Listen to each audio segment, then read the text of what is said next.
Cold open question of the day, Wes Goldberg. Before we get to game 2 of the NBA Finals, we're going to do a little peek ahead perhaps to the NBA summer, which, the NBA free agency trade season is always kind of happening. But we had Jimmy Butler, man, you're very familiar with down in South Beach, out at a LA Sparks game, talking about how the number 22 looks good in purple and gold. Now, technically he was supporting Cameron Brink, the Sparks rookie who wears number 22.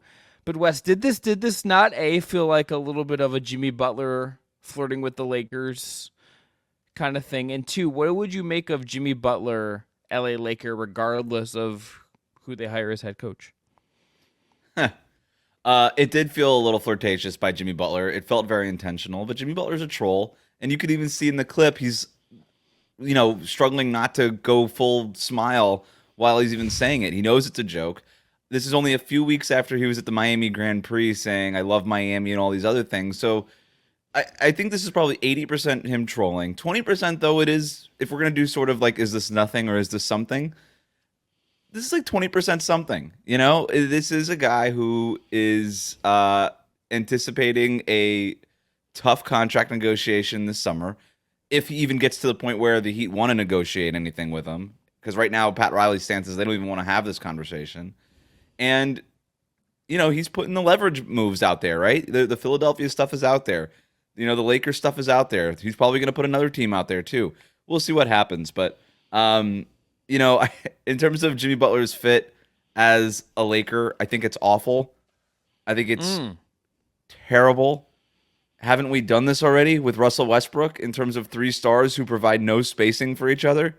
Like, Jimmy Butler now is better than Russell Westbrook was when the Lakers... I'm not trying to make like a talent comparison, but in terms of a skill comp, like, none of these guys shoot threes. Like, LeBron does, but, he needs players who shoot threes. Jimmy Butler does not space the floor even a little bit. So to put him in that group when he's had his own injury concerns, as has Anthony Davis and even LeBron more recently, there's some seasons where he's a little bit hurt than others.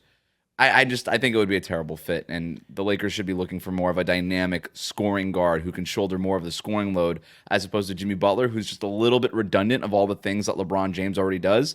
Both players do kind of the same stuff and don't want to do the same things either. I could see a world where you talk yourself into it, but I generally agree with you. I also just can't help but think about the game we just watched, Wes, and think about how if my choice in any situation is a little more shooting, maybe a little more than I actually need, and any spot on the floor, whether it's a star or not, I just want the extra shooting in this NBA. It's just such an advantage, and it's such a way to help your team navigate certain stretches. But the availability thing to me would be the biggest reason why if I'm LA, I don't know if I want to go that route. LeBron played a ton last year, but age and the amount of minutes and games he's played is not on the side of that happening over and over again, however many more years he's going to play. Anthony Davis, you don't ever know exactly however many games you're going to get out of him. Jimmy Butler, we know, kind of just wants to play March, April, and beyond that, right? It's kind of, you're going to get 45 to 55 games out of him, and you're good luck kind of managing the rest. So, is that a way to build a team in this NBA in the much harder conference? That just seems like a weird fit, even though, LeBron and Jimmy in the same locker room would be awesome from just a watching that happen standpoint. Those two interacting on a more regular basis. I can't really ever think of them crossing paths. No. They've kind of been ships in the night in some ways, but it would be that part of it I'll be interested in. But the rest of it is I'm not super great about. We agree on that.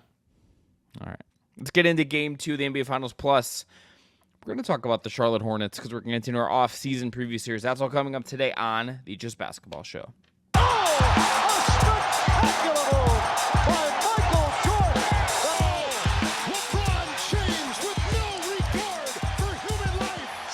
Hey there, welcome into the Just Basketball Show. I am Chris Manning. That is Wes Goldberg. This is your 3 times a week, Monday, Wednesday, Friday, basketball show covering all things hoops, NBA, WNBA, free agency, trades, anything you could think of in the world of basketball. We've got you covered. You can hit subscribe on the Just Basketball Fans YouTube channel. You can check us out creating stuff over on TikTok, Instagram, and X. Want to tell you that today's episode is brought to you by BetMGM. If you haven't signed up for BetMGM yet, use code JustBasketball.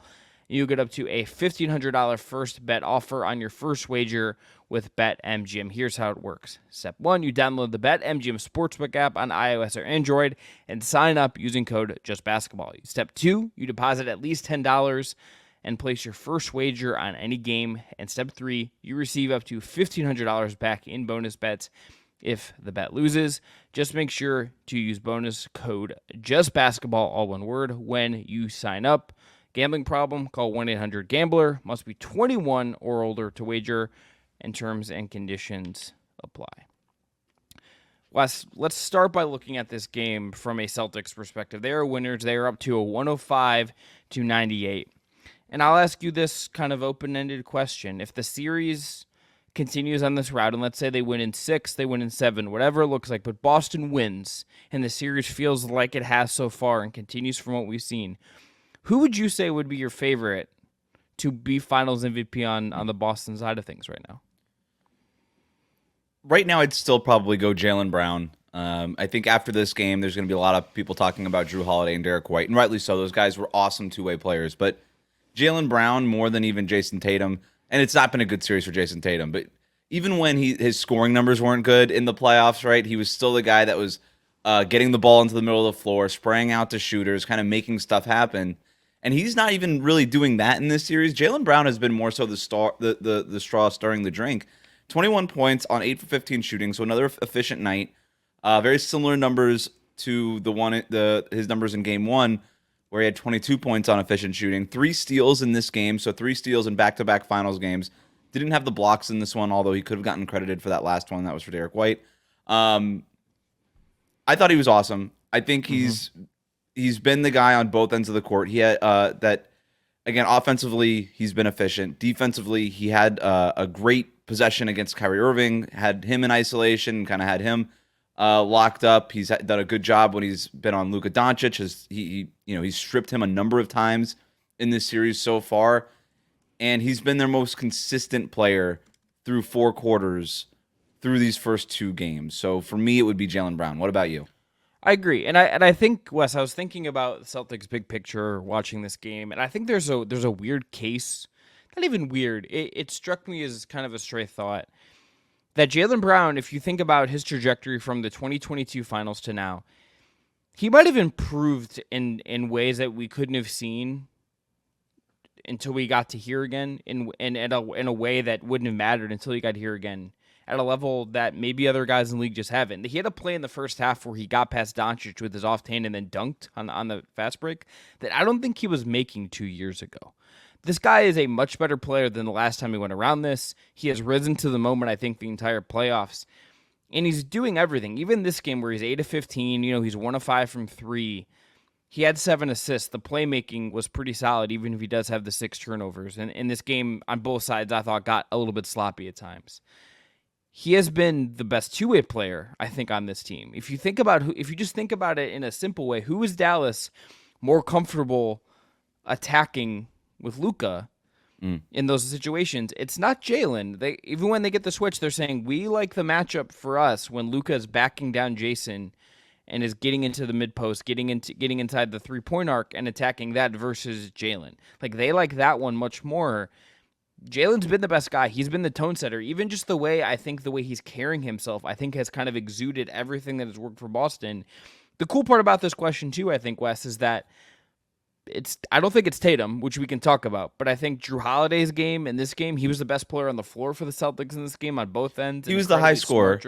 Yeah. He was the highest scorer, and I think a lot of people will look at Jrue for, the finals MVP so far, but a lot of that stuff came from the stuff that Jayson Tatum and Jaylen Brown were creating, right? He was sort of the benefactor of that stuff, them getting into the paint, collapsing the defense, and I thought Tatum had a good playmaking game, right? Yes, how many assists did he win? Did he do double-digit assists? He had 12 on 3 turnovers, which we with the Holiday thing too. I think defensively he's defending Luka 94 feet at times. He's defending Kyrie at a high level at times. And you look at Derrick White, foul or not on that last play, he's making the effort to get back. He hit some big threes in this game. Like, they're getting a lot from everyone. Porzingis, the injury concern with him going forward, we'll see. he's had some amazing defensive plays in this series where it's not Finals MVP worthy, but like they're getting contributions up and down. It starts with Brown. I think Tatum, to your point, playmaking's great, but they're getting a lot from everyone, and I think that's kind of the fun part about this. That if this continues, this could be open to anyone in terms of who actually is going to get that actual award. Yeah, the Celtics went up 11 or 12 points at the end of the third quarter, going into the start of the fourth quarter. Kristaps Porzingis tweaks his ankle. The Mavericks go on a little bit of a run, cut it to 6 points, the deficit to 6 points, and then Boston calls a timeout with 8 minutes left in the fourth quarter, and then it's just Derrick White and Drew Holiday doing swing play after swing play, big stop after stop that leads to transition offense for them, which really leads to easier points for the Celtics and all these things. And they took the game over. And then you mentioned the Derrick White block at the end, big Drew Holiday plays at the end and stops at the end. They were sort of the impact guys in that fourth quarter. So it's pretty remarkable that the Celtics are at this point with Jayson Tatum playing the series that he's played. It has been a bad series, and I don't want to hear it. I already know what's going to happen. We don't need Jayson Tatum to do this. We all sacrifice more so that we could accomplish more, or whatever it is that they keep saying. And his screens have been great, and the passing has been important. And look at the rebounding numbers. He's not a role player. He's a star player. He's your best player. And I think there's going to be a point in this series when they're going to need him to do that. We're going to get to it in a little bit. I'm a little bit more optimistic if I'm a Mavericks fan after this game. I mean, it shouldn't, they didn't get blown out the way they did in game one, but I don't think that this series is over by any stretch. But right now, you can also just say who's the Finals MVP. It's Boston's defense. That unit has absolutely smothered Dallas, and there's definitely some things that the Mavericks have done, sort of self-inflicted wounds that things that they can correct going forward. But Boston has a defensive rating of 100 in 2 games. They're allowing 100 points per 100 possessions. That's bananas. That is such a good defense, Chris. And it looks like it too. Even in this, like their half-court defense has been clamps, but even they're getting back in transition, they're not letting anything up, right? And there was a number of plays on Dallas's side defensively where I counted like 5 or 6 just busted coverages in this game, and I think only 1 or 2 of them for Boston. Yeah, and it's even like the busted coverages from the Celtics is just Luka Doncic making an incredible pass that nobody saw coming. Yeah, the Mavericks are just letting stuff go. Luka's passing in this game, it's not going to go down. Like he still had double digits, had a triple double. Again, this is not going to go down as like one of like I thought this was like a B plus Luka game in some ways, which we're going to talk about more. I think he had some pass in this game that I can't think of anyone else other than like LeBron making passes in the kind of ways. Like looking at him making this like a pass, I thought, oh, it's going to the corner. No, it's going to the guy in the wing, and he's like bending the ball to get to a shooter, and it's like the only reason that they're getting shots off in certain instances. It's kind of absurd, particularly with how bad Kyrie's playing. Where Dallas is getting their shots too is they're getting funneled into the middle of the floor. Like everything is just kind of working, and then to your point, like when they make a mistake, if there is like a busted coverage, it's either Dallas botches it, which has happened a bunch. They give up a bucket here or there. It happens twice. Or Sam Hauser has that effort play where he covers up a Luka touchdown pass, which could have been a bucket. Or there's that play where Luka they get the tip, he sees a wide open shooter, and he tries to throw it because he sees it, and it gets picked off, and then it's a bucket the other way for Boston. Like if they make a mistake, they're immediately flipping it on its head and turning it back the other way over and over and over again in a way that Dallas just cannot keep up with, no matter what Luka's doing, no matter what else they get going. The reason the Celtics are up 2-0 is we could talk about Derrick White, Drew Holiday, Jayson Tatum, Jaylen Brown. They're just getting more good possessions consecutively than Dallas is. There is just too many times where the Mavericks either botch a defensive coverage or they Kyrie Irving gets into some weird shot, fever thing and makes a bad decision offensively. Or they just turn the ball over or they get stripped before they even make it past half court. There's just the Mavericks need to tighten up, and it feels like they've been a little loose. That said, I think there's going to be some regret from Dallas's side coming out of this game. I think there's a lot of. They had an opportunity here, Wes. I think there's a lot of regret. Like if I'm them, I think 10 of 39 from Boston is the recipe to beat them. If Boston is 10 of 39, no matter how from 3-point range. No matter what else they do, even if Jalen has a good game, even if the block goes, even if you don't get that foul call, which we're not there for post game, we haven't seen it, whatever. I'm sure there's going to be some complaining from Jason Kidd and the players about that. I would bet on it. That one thing with Boston makes them vulnerable to defeat. That one thing on their home court. That is what happened in the Miami series. That is what happened in the Cleveland series. That is how they lost games in these playoffs so far. That is the thing where you should be able to push them, and that's the game you want to steal on the road that you need to steal, and you didn't do it. And it's Wes. It's a lot of self-inflicted stuff. It's the Luka turnovers. It's Luka missing free throws. That, like, to me, that's kind of why it's a B plus Luka game, because he missed free throw. He missed 4 of his 8 free throws. You had Daniel Gafford's 1 of 4. Daniel Gafford's a 66% free throw shooter, if I'm not mistaken. He's 1 of 4. Even if he's just 50% in this game, that makes a difference. You hit a couple threes here or there that were open threes. I mean, PJ Washington and Derrick Jones Jr., heroes of the playoffs for them so far, a combined 1 of 8. Like, a couple of these little things go their way that are good looks. Chris, they lost this game by 7 points. They missed 8 free throws, and they missed 8 free throws. That's so. That's the whole thing. The whole thing. To your point, you get this shooting night from Boston, and this is the whole variance thing, right? Like, they made every 3-pointer on the planet in game 1. It was a blowout. Tatum and Brown, 2 of 12 from 3. We should know that's a big part of that. Big part of that. They shoot a little bit less than 26% in this game, and it's close. And if you're the Mavericks, the reason you lost this game was because you missed your free throws and you turned the ball over 15 times. That led to 21 points for Boston. Yep. And you can't do those things. Not against these Celtics. They're too good, and they get too many good possessions, and they have too many ways to beat you. And if you're the Mavericks, you have a very strict formula. You got to win the turnover battle. It doesn't have to be by a lot. You just can't lose it by this much, right? You have to either keep it even or win it. And by the way, these are the kinds of things that swing final series. When you just have a game where you're just a little loose with the ball, and the other team gets a bunch of points off of turnovers, that's a game in the NBA Finals, right? And you got a 20-point quarter from Luka Doncic to start this thing, setting the tone, and you got a pretty decent first quarter from Kyrie, and the rest of the 3 quarters were terrible for him. But none of the role players really stepped up. I know PJ Washington had 17 points. I know these guys scored in double figures, but they never. It was just didn't those feel points like might have as well been for Luka. Like, you might as well just given them to Luka. He was hand feeding these points even more than he usually does to these guys. Nobody else was creating anything. Yeah, PJ Washington was like the one guy where he'd have like a dribble in from the corner and hit a floater, but it was like hitting a single. It wasn't like he was hitting a double. And Gafford had like one post up against Tatum, and I'm like, where has that been the entire series? They're hiding Tatum on Gafford and on Lively, and they haven't taken advantage of that mismatch at all. And we got one of it in the third quarter.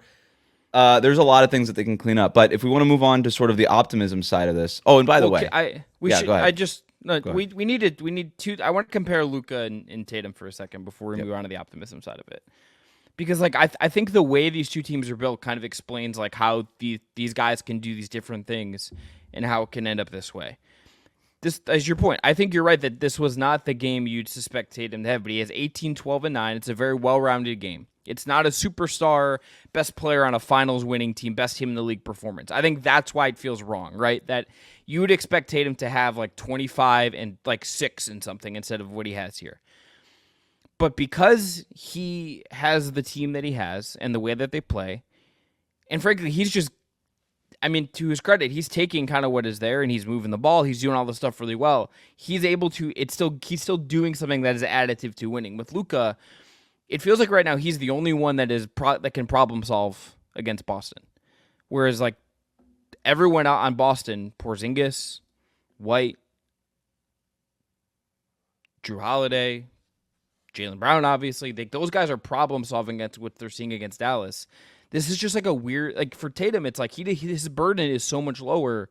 So this it's just like we're disappointed, I think, in him, Wes, because it's like you just want more from him because he should be the best guy in the best team, and that's it. That feels weird. Where it's Luka, it's like he needs someone to help him make this. If I'm Luka Doncic, I'm going into this locker room after the game, and I'm looking around that locker room, and I'm screaming at everybody like, who's going to step up, right? He's looking at exactly what you're talking about. He's like, their best player could basically play like garbage for 2 games, almost shoot them out of this game. That's not gonna be talked about because the Celtics ended up winning this thing. But they were up double digits. They're up 11 points with 4 minutes to go, and Tatum misses and it's like a three It's like shots and just it's like a it felt like yeah. it felt like he It's was like a trying to 5-point game get. Go Yeah, ahead. it was like a 5-point game with like 1:15 to go ultimately, and it shouldn't have been. It absolutely should not have gotten back there, but it did. And it got there because it felt like Jayson Tatum was trying to, at the risk of trying to psychoanalyze this guy, but it felt like he was pressing. Like, I've had a bad game, but what if I'm the one who ices this? And he misses 3 shots, and they were not good looks. I mean, he kind of smoked one shot at the a dunk at the basket, but had a 16-foot pull up jumper for no reason. Off balance kind of layup attempt. It was just weird stuff that he was doing, and it felt very forced. And his sort of, I guess, him trying to stat pad a little bit or just try to make better out of a bad game allowed Dallas to get back into this thing. When Derrick White gets that block, it's a 5-point game to your point. If it's called a foul on PJ Washington, which I think it could have been, it doesn't really matter. We'll see what the last 2-minute report says. Or if he doesn't get that block at all, that's a one possession game with 49 seconds left. They're still in this game. The Mavericks could have won this game, and That's I thought that Luka Doncic Tatum a little away from being stolen. Right.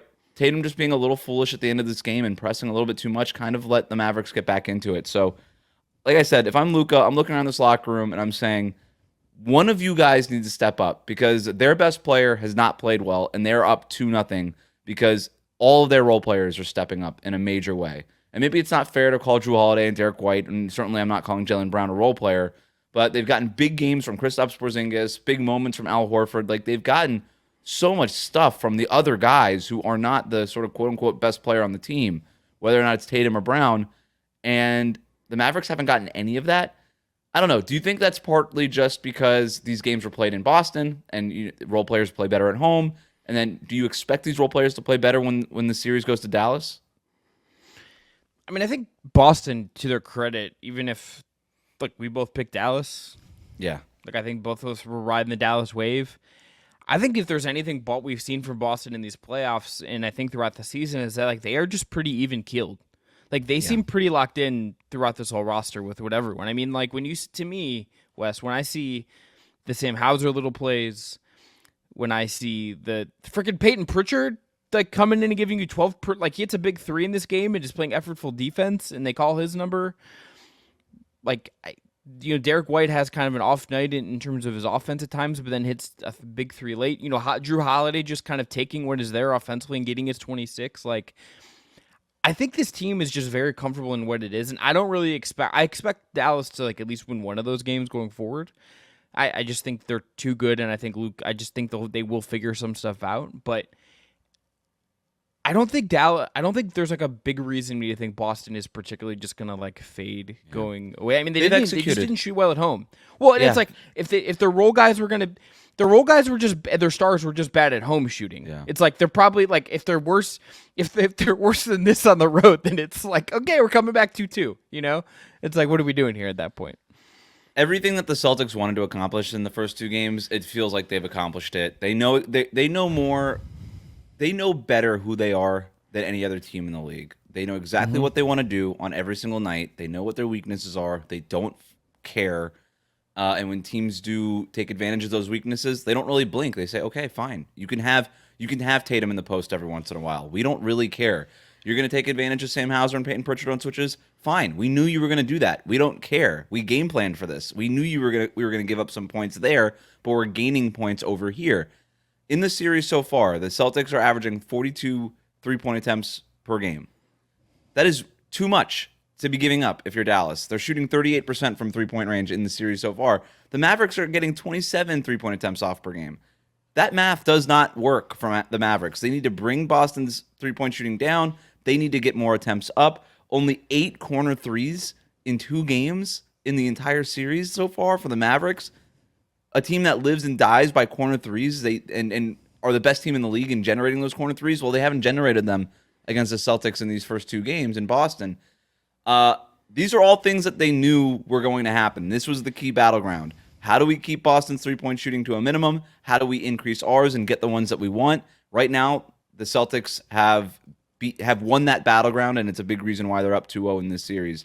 The turnover side, the Mavericks are giving up more points in transition, more points in turnovers, all those things. That's all bonus stuff for Boston, but that 3-point shooting formula. If you're Jason Kidd, you're walking away from these first 2 games. How do we fix things? How can we turn this series around going into Dallas? It starts with the 3-point shooting numbers. Yeah, I mean, the one thing I would ask, so then let's get into some Dallas optimism and make the case that this could still be a series. Is the question you are asking not the kind of the whole thing with Boston this entire year? Like, is that not kind of the whole thing that everyone has been trying to solve this whole time? And it just maybe this whole time, Wes, we've been wondering, okay, can a team take away Boston's identity? And maybe like Boston just has found a way. Like maybe Boston's just you can't. Like maybe they've just have the roster and the personnel and the style that it's like you can't. Like maybe that's the lesson we're learning here. Perhaps. That's very like if they go on and win the championship, that is going to be the fact for what this season, how this season played out. So we'll see. What we're learning is that actually the Miami Heat last year just have all the answers. Is really the lesson. Maybe they still didn't have Drew Holiday and Kristaps Porzingis last year, but it helps to go get to go get those two guys and be a little more efficient. It's also this team has been healthier than any other team at this point, and Which, I don't want to hear about the Kristaps Porzingis thing. It didn't matter, and they have him, and he tweaked his ankle. Big deal. Luka Doncic can't feel his chest, it looks like, in this series. So and he's playing with the sweater bandaged around his torso, trying to keep the padding there. Whatever. The point is, the Celtics have had a fairly easy path to this point, and they're going up against a very beat-up superstar in Luka Doncic. And I don't say that to take anything away from Boston. All I'm saying is you need health to win a championship. And the Celtics have that, and they have a very strong identity, and they haven't had to waver from that identity for any real reasons that are either self-imposed or health-related. And to your point, Chris, no other team has really gotten them out of that identity for a sustained stretch. And getting them out of that identity for one game is one thing. To do it 4 times in a series and win 4 games against the Celtics team is going to be really difficult. And we'll see what happens here. But in terms of my reasons for optimism from the Mavericks. Let's do it. So they're down 0-2. Teams don't typically come back from an 0-2 deficit and win a championship, but the 2021 Bucks did it, and that was pretty recent. So Brendan just had a heart attack and died. Is being reminded about this again, listening back to this. I think my biggest reason for optimism, and I think a lot of Celtics fans will say, wow, we're up 2-0 and Jayson Tatum hasn't even gotten going yet. Just wait until he gets going. I don't know if that's what's going on with him. I don't think it's just a matter of time. I look at Jayson Tatum, I'm like, I don't think he's got it right now. And I don't know that just comes back because you just think it's going to come back, right? This is not a long series. We've got maybe 5 more games left. It could just not come back for Jayson Tatum the entire series. It right? hasn't, Wes. He hasn't been here though. I would say aside from the end of the Pacers series, I don't think he's really been. He's kind of been this for the most of the playoffs. Aside from like the last 2 games of the Pacers series, I think this has been what Tatum has been. And Dallas has done a good job of taking him away, and I think he's pressing, and it looks like it. So I don't know. Maybe he snaps out of it, and that's great for the Celtics. But if I'm optimistic, and I'm a Mavericks fan, I'm saying, you know what, Tatum doesn't look like he's got it in this series. And that probably is good for us going forward if we can kind of keep the 20-point Kristaps Porzingis games out of this and the 26-point Drew Holiday games out of this. If we can kind of get the other guys down with them, then we really have a chance in this thing. The other reason, too, is I actually thought Dallas's defense was really good in Game 2. Yeah. It started out, I think it started out good and had really high moments, and then it fizzed out in certain points. And I would blame the turnovers for that, right? The offense was not doing the defense any favors, but their half court defense, the Mavericks' half court defense, was actually better than Boston's half court defense. Yeah, Dallas held Boston to 94 points per 100 possessions in the half court. Dallas was held to 96.7 points per 100 possessions in the half court. So slightly better. That's a really good sign. Basically, if you're the Mavericks, if you can keep the turnovers down, hit some of your free throws. Then and now you're not running off of missed free throws if you're Boston. You're not running off of turnovers if you're Boston. Then defensively, I think you've executed really well. And I think maybe you keep the Drew Holiday stuff down, the Kristaps Porzingis stuff down, and you bank on Jayson Tatum not getting into a rhythm. Defensively, I think you've found a lot of solutions already through the first 2 games in Boston. I think your process has worked there, trying to take away the paint. I think that's really worked. Where were they at the rim, Boston tonight? 20 of 27 at the rim. That's pretty good. But I mean, both teams are getting a lot of. They're not. Both teams are not shooting a ton at the rim in this series. Like Boston about average in terms of frequency. Dallas, at least in this game, average-ish frequency. Dallas a little below average. Both teams absolutely killing it at the rim. But the contesting a lot there. Yeah. There was some key missed shots at the rim there late for Boston. This is a very open series. This is a series where there's a lot of fluidity and there's a lot of opportunity, I would say. And then the other reason for optimism is your role players should play better at home, right? Derrick Jones Jr., PJ Washington, your centers, Derek Lively. These guys should play better at home, and if that happens, then you should be able to go into Dallas and protect your home court, right? Yeah, I would add 2 things to this. Number one, I also did like the Jayson kid in this game. He goes with Exum. It's 11 minutes, and I'm not going to say Dante Exum's going to shift the whole series through, but him over Hardy and kind of pushing Hardy out of this rotation at this point, I think makes sense. If you looked at game 1, the minutes Hardy gave you, I thought he was a little bit too aggressive with the way you need to play against Boston. I mean, he just attacked Porzingis like one-on-one in that game and got blocked, and it's like you can't really take those kind of risks in that moment, and I get you want to test him, but maybe Luka should be doing the testing there, or maybe Kyrie should be doing it.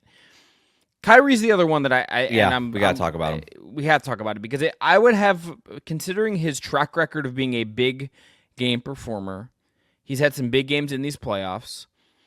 I would expect better from Kyrie. But Wes, I also think this is he had trouble in a similar series in terms of size defending him against Oklahoma City. It was not that Oklahoma City series. He had some moments, but overall it was not a particularly efficient series. It was a lower scoring series from him, and he felt out of rhythm for a lot of it. This feels kind of like that to me again, and so far he has not looked settled at all, aside from the first quarter of this game.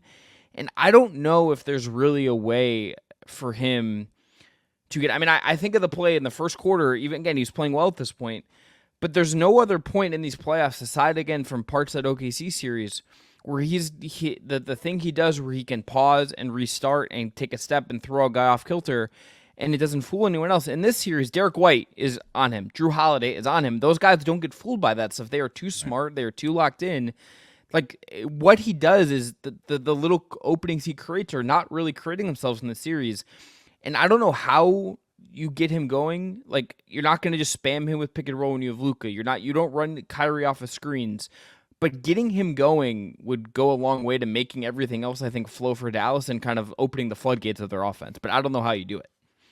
2 things. Number one, he can't press either, right? There's just so many times, so many possessions that he just wastes, rising up from 16 feet with 20 seconds left on the clock for no reason. But that's kind of the weird thing is, Wes, that's kind of his thing. If you go back to in the lead up to the biggest shot he will ever hit in his career, the 2016. If you go back and watch the end of the 2016 Game 7, the couple minutes before that, he's taking absolutely junk shots. Yeah, everyone was exhausted in that game, and that was deeper into the finals than this, and there was a lot more tension than like a Game 2. So I'm not saying these are exactly comparable; they're not 1-to-1. Yeah, but what Kyrie almost does. It's like he presses to find his openings, and then like his process is pressing to thus later than like have like 10 in a row. This is my frustration with the whole Kyrie Irving experience and the discourse around him is casuals will be like, nobody's better. He's the best player in the league. And I'm like, you can't just watch him make 1 out of every 10 tough shots on a highlight reel and tell me this guy's consistently making better decisions and better buckets than Luka Doncic is. Like, it's crazy. So he needs to keep that down, though. But I also understand he almost has to do it because there's nobody else really on the team that's creating for him. I actually liked not doing it. I liked what Dallas did to start this game. They had PJ Washington bring the ball up several times, and they actually did run Luka and Kyrie off ball actions way more to kind of get them freed up. And I thought that unlocked their offense quite a bit. I thought it allowed Luka and Kyrie to get to the spots they wanted to get to on the floor, kind of find their mismatches. And it got guys like PJ Washington, they did it a little bit with Derrick Jones Jr. too, into the flow of the offense. They're touching the ball, they're making decisions with it at the high up on the floor and doing these things, and they got them involved. And I thought that was really important for Dallas's offense, and then the game kind of went along, and the Mavericks got out of it. They turned the ball over too much, and they kind of just got away from what the game plan was. I think they'll return to that a little bit more. There's ways to do that where you can get your guys involved a little bit on offense, let them touch the ball, build up some good, basketball energy, and maybe they get going. And then that helps also Kyrie get freed up a little bit more, because if he doesn't have the ball to start the possession, guess what he can't do? Take a dumb shot early in the possession. So don't let him touch the ball early in the possession. Let PJ Washington do it. Let somebody else do it. Yeah, and I wonder too, instead of it, we don't know, what the exact intent was, but it felt like they kind of played that hand and then didn't. Kind of just like Luka was just like, F it, I want the ball and let me bring it up and let's just go back to that. And it's like, you got to just got away from it. Yeah. Maybe Green brings the ball. Maybe Exum. Exum is a capable dribbler. He can bring up the ball and like initiate a basic set. You could run those with that guys. I mean, I would take that over like the times Maxi Kleber's like getting a rebound and trying to like sprint to the other end of the floor and getting swatted. You know what I mean? Like I would take some of this of what you're getting into as opposed to some of that as far as chaos goes. What percentage chance would you give Dallas of really? Do you feel like they have a real shot to win, get this to 6 or 7 by the end of it? Because I feel like 50, maybe. Let's say okay. I expect them to win one of these games, if not both of these games in Dallas. I think this series can be played way closer, and as frustrating as this loss is for the Mavericks, it shows, okay, game 1 was a little bit of an anomaly. This is not going to be a blowout series. This is going to be a close series. And even when we play poorly, our defense is good enough that we're going to be able to stay in these games. And if we just clean up some of these mistakes, we should have had game 2. But if we play like we did in game 2 and clean up those mistakes, then we can win these games. I still think this is going to be a close series. Yeah, I tend to agree. Two things make me nervous. Number one, I do. This is the first time in these playoffs I really felt, Wes, that I really, or maybe took into consideration that Boston, like, it's not exactly the same exact team, obviously, but the main guys on this roster have been to the finals before. And it does like feel like game 1, the difference might in some ways been they were more settled for game 1. Like that might have just been part of the difference. Number 2, we don't know exactly. I guarantee end of the season we're going to get now you tell us story about how hurt Luka's been for months. Mm-hmm.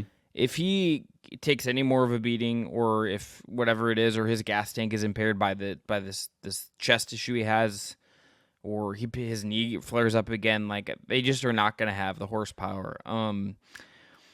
They also really just like need just the 3-point variance with the roll guys to flare the other way. Just again, PJ Washington 1 of 5, Jones Jr. 0 of 3, Kyrie's 0 of 3. I'm throwing him in with the roll guys here because it's kind of Luka and the guys, and then Kleber's 0 of 2 and Green's 0 of 3, and it's like that can't happen if this is going to ever be a series. No, that's if you get back home and you're sort of betting, okay, role players shoot better at home, and then they don't, then you're in a little bit more trouble, right? Tim Hardaway's dad's going to have some thoughts on a podcast, and we'll be wondering. Yeah, that's where we'll end up. Probably. Yeah. I think Dallas gets game 3, but yeah, I think all the rest of the games might feel really close like this, and kind of like a little. This game had like a little bit of chaos energy that is just like I'm waiting for like a fully chaotic game. Like this game got close, Wes, and I think there's going to be one game in the series at the last minute it's just like nuts. And I think we got close here, and maybe game 3 is the thing that you touched on before. The Luka health thing is maybe the biggest factor going in this series. I don't think anybody realized how hurt he was going to look to start this thing, considering how long of a time off both teams had. I thought Luka was going to look a lot better going into game 1, and I almost feel like maybe the off time was worse for him. Right? I mean, that's what it looks like. Yeah, because it's like if he would have kept the adrenaline going and he could have just kept moving, then he would have been fine. I don't know. Yeah. I don't know if he was just at home playing Fortnite with his feet up the whole time. I don't know what was going on. I don't need to accuse him of doing anything. But he's an Overwatch man. Let's at least get his games right, you know. Okay, I wasn't aware that those were different games. So when I picked the Mavericks, I did not expect Luka to look like this. Yeah, I agree. And I really didn't expect him. He looked even worse in game 2. He was listed as questionable going into it. He's wearing all the wraps and all these things. Who knows? Luka's really strange. There was times in the Minnesota series where he looked like, okay, this guy's gonna hurt himself and not be able to finish the series, and then he'd come back the next game and look great. So maybe that's also something that happens in Game 3 in Dallas. Who knows? Yeah, and we'll see about Porzingis as well, which I do think if Yes, good Porzingis point. can't go, That changes things. it changes things. I think Dallas becomes much more of a live dog if Porzingis misses a game or if he plays and is just absolutely beat up. I think that's a massive deal if that's a real thing.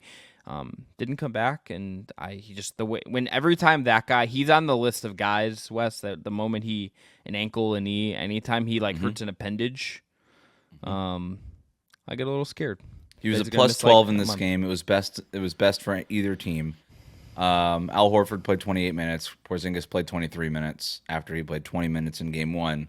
So they were starting to ramp up his minutes a little bit, and then he got the ankle tweak late. So we'll see how it responds. This is per Tim Bontemps of ESPN. Joe Mazzulla says Kristaps Porzingis is, quote, good after it looked like he might have tweaked his calf late. Says he has zero concern about his status for Game 3. So that might be the longest Joe Mazzulla quote in a post-game press conference ever. It's also like famously, like sometimes coaches say things after the games that aren't true in like 12 hours. So I'll wait until I see. Yeah, that means nothing to me. Yeah, that means absolutely nothing. All right. No good way to transition this there, but here's how we're going to connect the dots. The Charlotte Hornets. Charles Lee is an assistant on the Boston Celtics. He will soon take over as the head coach of the Charlotte Hornets. And Wes, to me, he is actually how I think about the offseason for the Hornets. So we're going to preview their offseason here because he's a Bud disciple. He worked under Bud, I think, since 2014 until Bud is let go, and then he ends up on the Boston staff. So he goes from the motion-based offense of the Bucks and the Hawks and all of that to the Celtics and the Mazzulla and the threes and what they're doing here.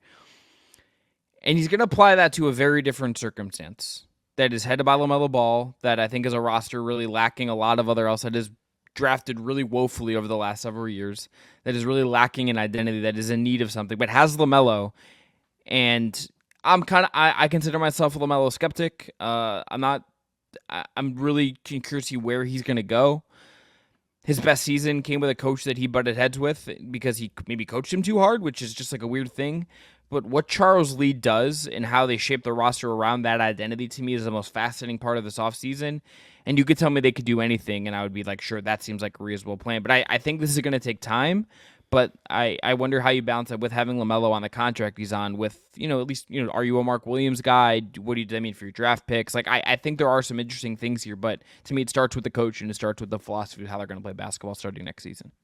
And Brandon Miller, too, who was great as a rookie. Oh, yeah, looks every bit of a franchise player. You're right to be a LaMelo skeptic. Number one, regardless of what you think about his style of play, his personality, any of this stuff, the guy played 22 games last year, 36 games the year before that. The guy can't get on the court, and he can't stay on it either.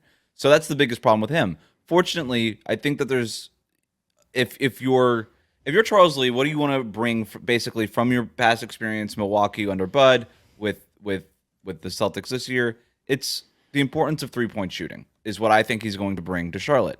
The Hornets are a bottom 10 team in three-point shooting basically every year for the last 4 or 5 years. They can't make open shots. They suck at shooting. They need to get way better at shooting. They need to go find better shooters. Brandon Miller is a good shooter. I think adding Grant Williams at the deadline was a guy who can hit the threes from the corners and stuff like that. So that's what I basically expect them to do this offseason. Use whatever they can to make moves to basically just become a better shooting team. I think that's probably where you start because Budenholzer was all about three-point shooting. He was very big on the math. He was very big on spacing the floor. Obviously, Joe Mazzulla talks about it all the time too. You need to find shooting if you're Charlotte. They're going to have a bunch of cap space. I think you're going to see any shooters that are out there. It would not surprise me if they went out and tried to overpay them. I do not think that they're a Klay Thompson landing spot. Klay's not going to Charlotte. But can you go find those guys? Can you go find an elite shooter, whether it's in free agency or a trade? Even if it's an overpaid shooter, can you do the OKC thing where you say, okay, we'll take your overpaid player as long as he shoots 38% from three-point range. Throw us a draft pick. We'll call it good. Whatever. Like, that's what they got to go out and do. Yeah, $40 million or so in expected cap space, which is something. I mean, Buddy Hield would be a name that I think could be interesting. Gary Trent Jr., if you wanted like a little more of a semblance of a two-way guy. That's the other part of this too, is that like I think if you think about Bud and you think about Mazzulla and you think about what those made those teams successful, And Wes, I think frankly what made the Hornets successful under James Borrego with Hmm. LaMelo was that team had a two-way identity. As much as the offense really worked, they at least tried hard on defense and at least had some competitiveness. That also just hasn't really been there. There's been nothing resembling anything really positive there of late. You kind of got to get back to that as well. I think they have to, there's going to be, this is, I think, again, going to take some time, but I think finding pieces who you can at least have some semblance of a two-way identity as well is going to be part of that. It's like the guys Bud wanted to play during the Milwaukee time, the Atlanta time, we're not just like, you know, essentially like Kyle Korver. We're not specialists, and specialists don't exist in the NBA now. Those guys are out of the league, right? It's hard, like, right? Even like a and Sam so Hauser can hold up on defense, but even if his skill is one then thing, he comes off the bench. Right, he comes off the bench and he plays 12 minutes, and maybe he doesn't play in the finals. But Well, that's the other thing too. Is if you're Charlotte, you want the 3-point shooting part of it. You need to get better as a shooting team because you just in general, it's really hard to be successful in the NBA if you're a bad 3-point shooting team. And sort of the second sort of phase of the build is making sure that your 3-point shooters can stay on the floor the way that the Celtics have figured out lately, right? Like they said, okay, we've got 3-point shooters. We got guys who we trust to make open jumpers like Drew Holiday and Derrick White, but they're also awesome defensively. Our two wings, Tatum and Brown, awesome defensively, have really worked on their 3-point shots throughout their careers. We went out and gotten a 5-out center with Kristaps Porzingis and Al Horford, but it takes a while, right? You have to kind of go through the Marcus Smarts, who are a little bit more of a one-way player, or the other centers that you sort of cycled through, and all these other guys that you sort of cycled through. It takes a while. The Hornets also have the 6th pick in the draft. So, I think a guy like Dalton Knecht out of Tennessee, great shooter, a little bit better defensively, depending on what scout you listen to, than maybe he gets credit for. But I even think a guy like Cody Williams out of Colorado can make sense for them. Stephon Castle out of UConn, perhaps. Guys who can be a little bit of a two-way presence, who can get better as a 3-point shooter, make a lot of sense, I think, for the Hornets. And then you surround those guys with as much shooting as you possibly can. But the other thing with Charles Lee, he's going to have to figure out a way to coach up LaMelo. If LaMelo's he needs to play. He's got the size. He's got everything you would possibly want out of that position. He can size, be a two-way player. The size thing with him is the strength thing because he's never been strong enough or even like husky enough.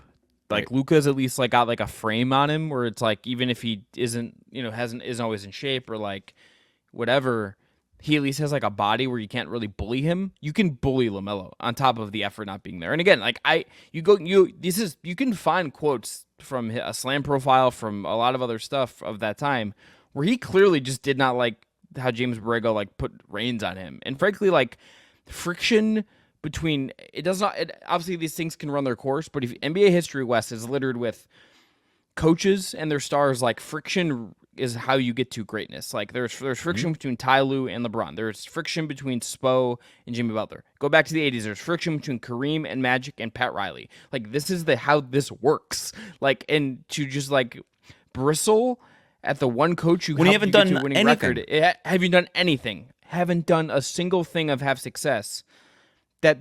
That to me is like the biggest reason why I'm probably a skeptic on top of the injury stuff. That scares me. And that how that works, how the Charles Lee LaMelo thing works. And look, we have not heard from Charles Lee because he is finishing his duties with Boston. But to me, the number one question that I want to hear him talk about aside from I think more than Brandon Miller, more than anything else, is how do you figure out getting the most out of the Melo ball going forward? That's the biggest question. He's a transcendent talent if he can engage it. It's a very similar situation to what's happening to Trae Young in Atlanta, right? Nobody doubts the talent, the passing acumen, the vision, the basketball feel, elite, top 1%, elite stuff. But do they want to be coached? And do they want to be coached hard? And are they willing to be held accountable? And are they willing to sacrifice certain things for the betterment of the team and all these things? And when they haven't proven that their way is a path to success in the NBA, and I think we know it's not. The difference between Charlotte and Atlanta is I kind of think Brandon Miller's the guy. I'm building around Brandon Miller. I'm not building around LaMelo Ball. So my challenge to him is, do you want to be a part of this or not? Because Brandon Miller's going to be the better player. I would be really. I don't think they would do this. Like Zach Lowe and Jonathan Gavoni talked about this on the Low Post, but like it sort of doesn't seem like they would do this. But like I would really be like, what could I get for? I would just want to know, like, what could I get for LaMelo? I really would want to know, like, what would a team give up for LaMelo considering how much money he's making, what he has and has not done as a pro. The injury concerns. It would be interesting. Injury concerns. Like, who would take the risk? Like, what I don't team even know could you... what team is out there that could use a LaMelo Ball. I think maybe, Utah could. Yeah. Okay, that's look the first at team. us. Look at us, Wes. All right, let's make a Like, let's put a fake that's- Utah Jazz trade. We'll let do me this one for think about it. TikTok, all right? So we got the Yeah. Hornets and the Okay. Jazz. All right, LaMelo Ball, he's making $35 million a year on this new extension that kicks in. You Colin could get Sexton. you can get the John Collins contract and Sexton. Or maybe How many? Three firsts? 2 firsts? Three. 3 seems like a lot.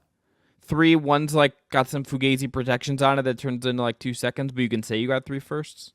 Something like that makes sense. And you can go ahead, get a guard who can get downhill and do some stuff for you in Colin Sexton.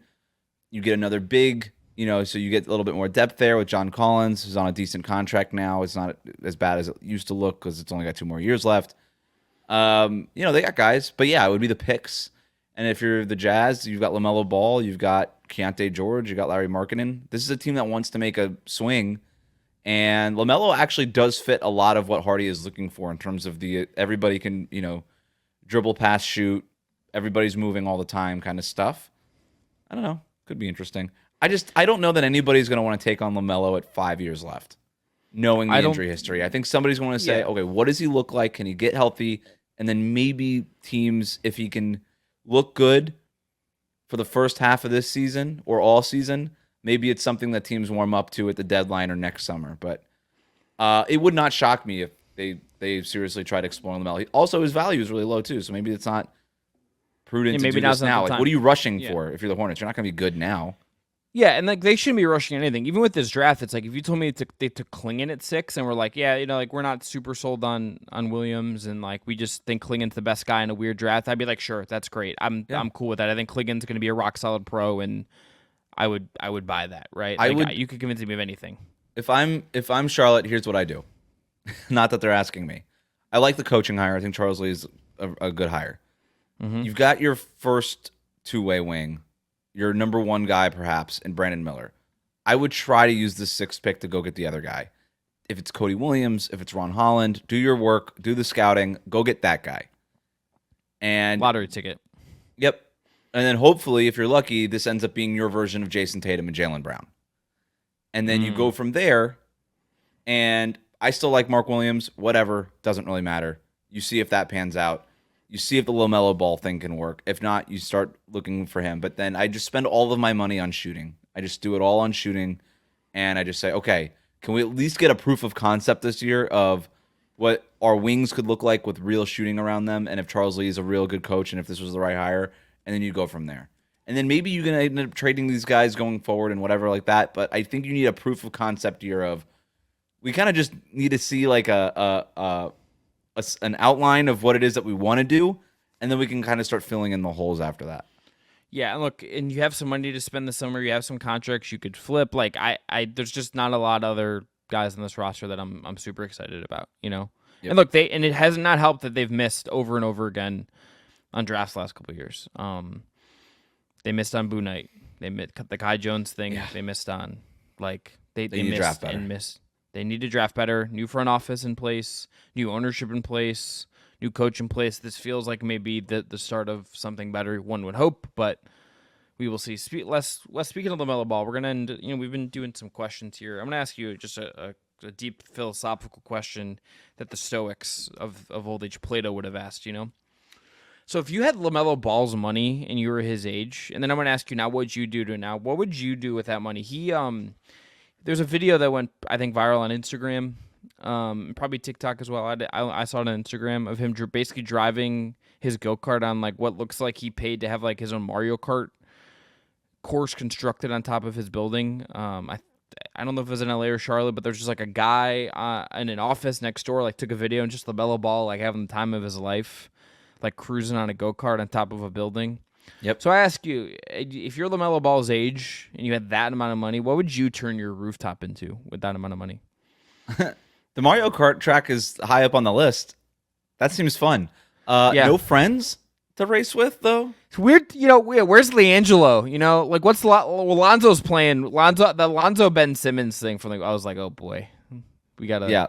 My answer to this would have how many been- firsts could you get from the Bulls to just absorb Lonzo's contract for a year? Like, can we get a first just to have like Lonzo? Just bring them in and then just get both of them injured so that they could play Mario Kart together on their roof. Yeah, that's right.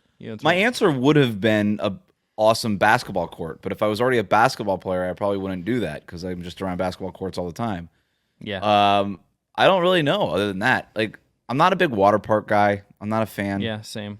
You could go like not a pool. Not when so when you're saying when you go to Summer League West, you're not like hitting up the pools in Vegas. No, generally I'm working. But Yeah. I don't really have time for them. I've tried to get to the pool, but it's usually too crowded by the time I get there. It's also just so damn hot. It's hot, and I try to stay indoors. I'm not I'm in my 20s at this point. Like, it's a little bit past the point of like, oh, a skate park would be cool. That's more of like if you're 8, I don't know, man. You're 22. You can kind of do whatever you want. Also, I don't know this about wasn't skating sure. on a roof. That's a little scary. Actually, you know what? I'm not even a fan of heights. I'm not doing anything on the roof. You have Anything so much I'm building is not on the roof. You also have LaMelo Ball money. I think you could afford whatever safety precautions you need to like. If it's like, hey, if I'm gonna kick Can I turn the roof into a dome? Yeah, All right. You're getting just an enclosed structure with air conditioning. Yeah, yeah. I'm probably building a basketball court. All right, this is you. So you do that at 22. What are you doing? What are you doing now? Now I'm putting all that money into my savings account, and I'm maybe getting ready to go buy a house or something, man. All right. Well, that's because I'm now I'm in my 30s, home so bikes. now I'm not quite at like midlife crisis where I'm going to buy a boat or a sports car. Okay. Just trying to live my life, Yeah, you're trying to. Yeah. So here's what I'm saying. You already have the condo, right? Like you've already spent. Okay, here's what I'm doing. This is apparently a $2.4 I'm building million honestly, condo. I'm building a sick podcast studio. That's the honest answer. You want an honesty, and the other version, it's just work, just more work. But you just turn your whole roof. Yeah, that's incredible. A roof would be stuff. cool. Yeah, a podcast studio on the roof in Miami would be a great background. Okay. Number one, do you know who? I'm reading the SB Nation blog about this real quick. Do you know who he bought this penthouse from? Where is it? It's in Charlotte. It's in Charlotte? I don't know anybody that lives in Charlotte. I have no idea. He bought it from Cam Newton. Oh, that's cool. Also, actually, that was an obvious guess. That's the only person who's known to I live was in kind of Charlotte. hoping that was going to cue it, if I'm being honest. Number two, either that or like Michael Jordan or like another Hornets player you could name. It's like not a lot of options. Yeah. Sean May. I don't think he had that kind of money. Yeah, I don't think he did either. Didn't hit the same before NIL. Would have cleaned up on NIL. Sean May, Tyler Hansbrough, NIL legend. Would have done great. If I was his age, the go-kart thing is truly really tempting. Like truly really tempting. It's high on the list. Yeah. It's easy to see it going really wrong. But now, I want half of it to be like, I'm putting a roof on it, okay? Half of it is like a nice like cocktail area outside. Other half's like a movie theater where when you walk in, your phone stops working. Wow. So we can all be present, just watch a film. I like that. Yeah. Black and white projector. I mean, not any. Well, we'll have like a projector, but like so it can be like in film and color, it could be anything. But it's like when we go in there, it's like you in there, we're watching the movie. You can't like Is that real technology? I don't know, but all right. if I have LaMelo Ball money, I'm gonna figure out if it is. You had me at should just bar. say. Honestly, you had me at bar. Like just Honestly, bar, having a really good bar in your home is like honestly like pretty sick. Would be pretty sick. So I'm convinced that the only reason people have man caves with pool tables in them Just so they can drink. is as an excuse so you don't call it just a bar, right? So Yeah. in other words, if you just have a basement and there's only a bar in it, you're a full-on alcoholic. But now Right? it's like There's nothing else in there. You have a, but if now you you have have a a pool hobby. table, it's like, well, this You got a hobby. is games. Yeah. Everybody and the pool table's in the middle of it. So you're like, well, this is what the room is for. It's for the pool table, and I just happen to have a bar. So when my buddies are over, we can have a couple of brewskis or whatever people that have man caves say. And that's not as much of a problem anymore. In reality, nobody ever plays on that pool table. Nobody ever plays it. If you've ever been to a house with a pool table, nobody ever uses it. No, that's and not. You just sit at the bar anyway. I'm a big fan of pool. Got to tell you. I go to a place. Yeah, it's true. We need more bars with pool. Wes, you won on this. Number one, my local bar just got a pool table. It's very exciting. My local bar needs a pool table. There's a hole upstairs that no one sits in. They could turn into a pool table, and if that and touch you into cheap beer, it's all I really need.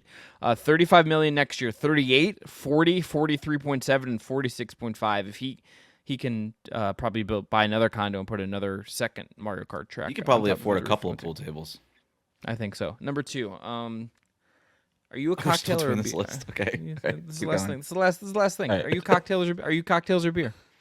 If you're in this bar, my cocktails or beer? When? Yeah. Just in general, just vibe check. Which one? Yeah, pick one.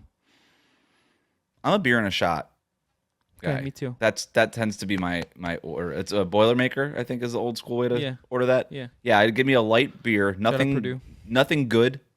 No good beers. I don't like good beers. I like bad beers. Thank you very much. Right. Anything with the name light in it, and if it tastes like the more it tastes like water, the better. That's the kind of beer I like. Give me a PBR and a shot of Old Grandad. I'm happy. That's what I love to hear. Hopefully the Boston Celtics are enjoying some Boilermakers after they've gone up 2-0 on the Dallas Mavericks. We'll be back later this week with more of the Just Basketball Show. Wes and Brendan have you on Wednesday. Brendan and I on Friday. We'll have the Friday one up after the game. We're going to cover Game 3, have that up for you late Friday, early Saturday. So stay tuned for that. I'm Chris, that's Wes. Thanks, everyone, for tuning in. Enjoy the hoops. We'll talk to you soon.